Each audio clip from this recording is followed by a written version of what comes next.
Unless you've been living under a rock, then you know all about this news regarding Dwight Howard potentially signing with the Golden State Warriors. This story has been huge news in what has otherwise been a pretty boring NBA offseason. And now we have new developments in this saga. I, of course, have my thoughts on everything that's going down, and we're talking about it all today. Thanks for checking out the channel, guys. My name is Troy. This is the Half Court Report. Appreciate your love on my last video. Welcome to all the new viewers of this channel. They are here because they like the freshest NBA news and content that you're going to find on YouTube. So if that's you, click that thumbs up button and subscribe to the channel. If Dwight Howard returns to the NBA this season, it will not be with the Golden State Warriors. After a 2-day visit with the team, the Warriors have opted against signing the free agent center, according to Shams Charania of The Athletic. Howard had a 2-day visit with the Warriors this week that included meetings and workouts, but the Warriors are expected now to maintain flexibility to sign a potential big man later in camp or into the regular season. So expect Howard to discuss a potential return to the league with any other interested team in the coming week or so. My first takeaway from all of this is that Shams' eyebrows are on point. My man is looking sharp. Second, though, is that this is a huge mistake by the Warriors. And I'm not alone in this. My last video regarding this topic had tons of people in the comments, and the overwhelming consensus is that the Warriors should do it. Sign Dwight Howard. A guy like him should be playing in the NBA until he's in his 40s. Dude is a modern-day Robert Parrish with a worse jump shot. Check out the resume on Dwight Howard. 15 years in the NBA, 8-time All-Star, 8-time All-NBA selection, 3-time Defensive Player of the Year, former NBA champion. That's just a few of his accolades. He has career averages of 16 points and 12 rebounds. Guys, Dwight Howard is a future Hall of Famer, and he could be coming to the Bay. He last played in the NBA as a member of the Sixers during the 2021-2022 season, where he averaged 6 points and 6 rebounds in 16 minutes per game. But this past season, he played for a team in Taiwan, and he dominated. 23.2 points, 16.2 rebounds, 5 assists, and he even made 16 three-pointers. Yes, Dwight Howard shoots threes now. The dude still has it. He was named the T1 League's most valuable import. He was also named to the All-Star team, and since he is a three-point specialist now, apparently, he took part in the three-point contest. And sure, you can say that Dwight Howard is past his prime. There's not really going to be an argument there, but he is a solid contributor, and I think he can still play and succeed in the NBA. He would be joining a Warriors team that will continue to rely on Steph Curry, Klay Thompson, and Draymond Green. So as a result, Howard could find himself open on the block for easy dunks or lobs at the rim. He could come off the bench where you pair him with a playmaking forward like Draymond. That sounds like a recipe for success on a Golden State team that's looking to make it back to the finals after winning it all in 2022.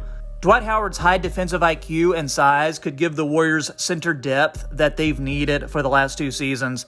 And with Draymond's workload last season a concern down the stretch, Howard could see playing time in matchups in the regular season and in the playoffs against skilled big men such as Nikola Jokic or Anthony Davis.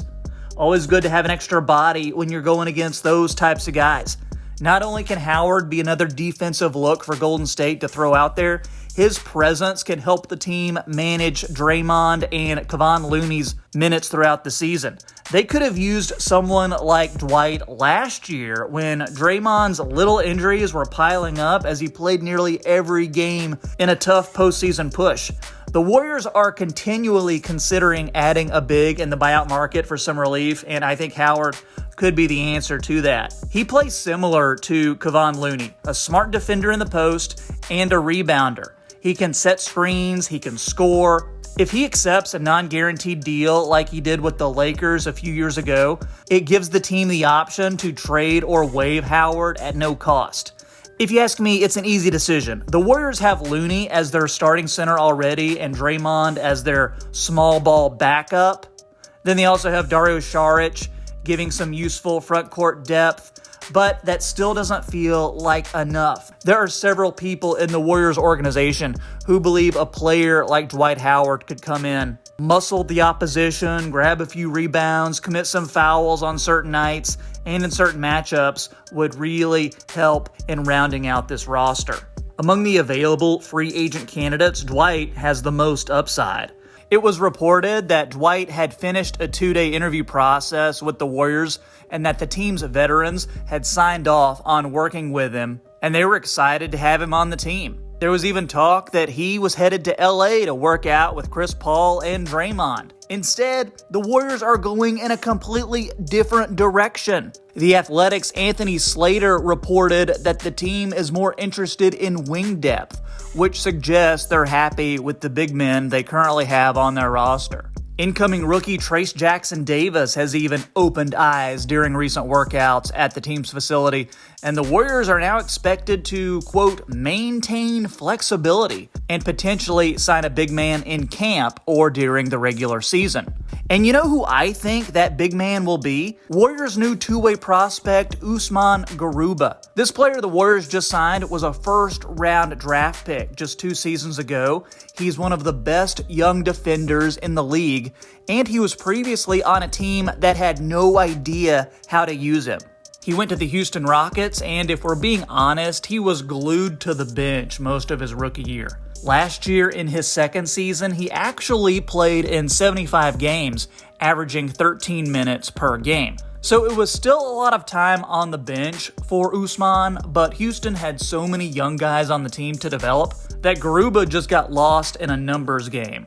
So in his time last year, he averaged 3 points, 4.1 rebounds, and he shot 49% from the field and over 40% from three in 59 total attempts. So he's not a prolific three-point shooter, but he has shown he can extend his range.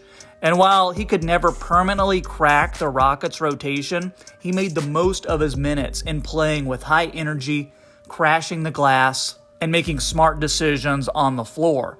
Jonathan Givony of ESPN said of Garuba, he's arguably the best defender in the 2021 draft. He's got quick feet, excellent hands, and outstanding intensity. Regularly tasked with guarding the opposing team's top point guards, but strong and long enough to bang with the big men. Garuba should be able to slide in and contain opposing teams' star playmakers with his versatility and smarts. He's shown the ability to push the ball off the defensive glass and make plays for teammates with strong passing at the youth level. He showed progress with his perimeter shooting. He's always displayed a willingness to embrace his role and do the little things to help his team win games. And he's beloved by teammates and coaches because of his approach to the game. So, never a dull moment in the NBA or with the Warriors. Since you've watched this far, be sure to drop a like for the YouTube algorithm. Click that subscribe button too so you never miss another Warriors video. Don't forget, Dwight Howard is a former number 1 overall pick, but there are actually some undrafted players that are really good. I did a whole video where I rank the best undrafted players from the last 20 years. I need you to check that out. It is definitely not a video for casuals, though. Have a good one, guys, and I will catch you next time on the Half Court Report.